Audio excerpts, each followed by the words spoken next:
আচ্ছা, আমাদের পুরো ডিজিটাল দুনিয়াটা কিন্তু দাঁড়িয়ে আছে মাত্র দুটো সংখ্যার ওপর, 0 আর 1।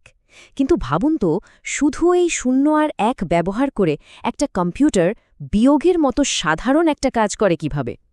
মনে হতে পারে আরে এ তো খুবই সোজা, কিন্তু এর পেছনের যে কৌশলটা আছে সেটা জানলে সত্যি অবাক হতে হয়।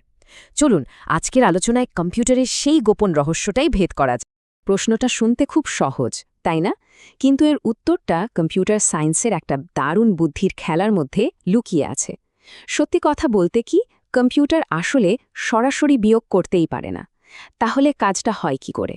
চলুন সেই কৌশলটাই জেনে নেওয়া যাক। আমরা ধাপে ধাপে এগোব। প্রথমে দেখব কম্পিউটার পজিটিভ আর নেগেটিভ সংখ্যাকে চেনে কিভাবে। তারপর দুটো পুরনো পদ্ধতিতে কি ভুল ছিল তা নিয়ে কথা বলবো। এরপর দেখব কিভাবে একটা নিখুঁত সমাধান এলো। আর সবশেষে আমরা সেই জাদুটাই দেখব যেখানে যোগ দিয়েই বিয়োগের কাজটা সেরে ফেলা হয়। সবকিছু শুরু কিন্তু একটা খুব সাধারণ সমস্যা থেকে। বাইনারির জগতে তো আছে শুধু 0 আর 1, তাহলে সেখানে প্লাস বা মাইনাস চিহ্ন বোঝানো হবে কি দিয়ে? আমরা যে সংখ্যাগুলোর আগে প্লাস বা মাইনাস চিহ্ন বসাই, সেইগুলোকে বলে সাইন্ড নাম্বার বা চিহ্নযুক্ত সংখ্যা।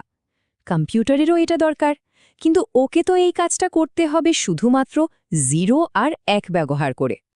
আর এই সমস্যার সমাধান হল সাইন বিট, মানে একটা বাইনারি সংখ্যার একদম বাঁদিকের প্রথম বিটটাকে শুধু চিহ্নের জন্য রেখে দেওয়া হয়। নিয়মটা খুবই সহজ। ওই বিটটা যদি 0 হয় তাহলে সংখ্যাটা পজিটিভ, আর যদি 1 হয় তাহলে নেগেটিভ। এই একটা ছোট্ট নিয়মই কিন্তু পুরো সিস্টেমের ভিত্তি। তো সাইন বিটের আইডিয়া তো চলে এলো, কিন্তু এটা ব্যবহার করে নেগেটিভ সংখ্যা বানানোর প্রথম দুটো চেষ্টা ঠিকঠাক কাজ করেনি। চলুন দেখি কেন সেগুলো বাতিল হয়ে গেল। প্রথম পদ্ধতিটার নাম ছিল সাইন্ড ম্যাগনিটিউড, আর এটা ছিল সবচেয়ে সহজ।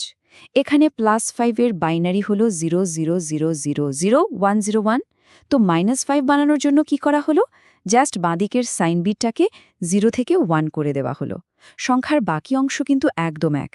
দেখতে তো বেশ সহজ সরল, তাই না? কিন্তু এই সরলতার মধ্যেই একটা বড়সড় গণ্ডগোল ছিল। এরপর এলো ওয়ান্স কমপ্লিমেন্ট বা একের পরিপূরক। এই পদ্ধতিতে নেগেটিভ বানানোর জন্য শুধু সাইন বিট না, বরং সবগুলো বিটকেই উল্টে দেওয়া হয়। মানে 0 হয়ে যায় 1 আর 1 হয়ে যায় 0। যেমন +5 এর ওয়ান্স কমপ্লিমেন্ট হয়ে গেল 11111010। এটা আগেরটার চেয়ে একটু ভালো ছিল, কিন্তু দুঃখের বিষয় হল আগের পদ্ধতির সেই একই মারাত্মক ভুলটা এটার মধ্য থেকে গিয়েছিল। মারাত্মক ভুলটা কি ছিল? সমস্যাটা ছিল 0 বা 0কে নিয়ে। আর এই সমস্যার সমাধান করতেই জন্ম নিল আজকের দিনে স্ট্যান্ডার্ড টুস কমপ্লিমেন্ট বা 2 এর পরিপূরক। এই যে এখানেই আসল সমস্যাটা পরিষ্কার হয়ে যাবে। দেখুন, আগের যে দুটো পদ্ধতির কথা আমরা বললাম, দুটোতেই শূন্যের জন্য দুটো আলাদা বাইনারি কোড ছিল। একটা পজিটিভ শূন্যের জন্য আর একটা নেগেটিভ শূন্যের জন্য। কিন্তু গণিতে শূন্য কি দুটো হয়? না তো, শূন্য তো একটাই। একটা যুক্তিনির্ভর মেশিনের জন্য এটা তো একটা বিরাট বড় সমস্যা, তাই না? এখানেই টুস কমপ্লিমেন্ট বাজিমাত করেছে। এই পদ্ধতিতে দেখুন, পজিটিভ 0 আর নেগেটিভ 0 দুটোর জন্যই বাইনারি কোড কিন্তু একটাই। ব্যাস, এক চালে কিস্তিমাত, সমস্যার সমাধান। তাহলে টুস কমপ্লিমেন্ট কাজ করে কিভাবে? এর দুটো সহজ ধাপ। প্রথমে সংখ্যাটার ওয়ান্স কমপ্লিমেন্ট বের করতে হয়, মানে সব বিট উল্টে দিতে হয়। আর তারপর যা ফল বেরোলো তার সাথে বাইনারি 1 যোগ করে দিতে হয়। এই ছোট্ট একটা অতিরিক্ত ধাপ, এটাই 00 সমস্যাটা দূর করে দিয়েছে আর কম্পিউটার গণিতকে করে তুলেছে অনেক বেশি কাজের। শূন্যের সমস্যার সমাধান করা তো একটা বড় ব্যাপার ছিলই, কিন্তু টুস কমপ্লিমেন্টের আসল জাদুটা কিন্তু অন্য জায়গায়। আর এটার কারণেই আধুনিক কম্পিউটারগুলো এত দ্রুত আর এত কার্যকর হতে পেরেছে। কেন এই টুস কমপ্লিমেন্টই শেষ পর্যন্ত টিকে গেল? কারণ এটা শুধু 00 সমস্যার সমাধানই করেনি, এটা কম্পিউটার হার্ডওয়্যারকে অবিশ্বাস্যভাবে সহজ করে দিয়েছে। এর ফলে প্রসেসরের সার্কিট ডিজাইন করাটা অনেক সহজ, সস্তা আর দ্রুত হয়ে গেছে। কিন্তু সবচেয়ে বড় সুবিধাটা হলো পরের পয়েন্টটা। আর এটাই হলো সেই যুগান্তকারী আইডিয়াটা। টুস কমপ্লিমেন্ট ব্যবহার করে কম্পিউটার যে কোনো বিয়োগকে একটা সাধারণ যোগের সমস্যায় বদলে ফেলতে পারে। এর মানে কি দাঁড়ালো? এর মানে হলো যোগ আর বিয়োগের জন্য আলাদা আলাদা সার্কিটের কোনো দরকারই নেই, একই হার্ডওয়্যার দিয়ে দুটো কাজই হয়ে যাচ্ছে। এটা ছিল এক কথায় একটা বিপ্লবী আবিষ্কার। চলুন এবার তাহলে হাতে কলমে দেখি এই জাদুটা আসলে কিভাবে কাজ করে। আমরা 25 থেকে 12 বিয়োগ করব, কিন্তু কম্পিউটার স্টাইলে, মানে যোগের মাধ্যমে।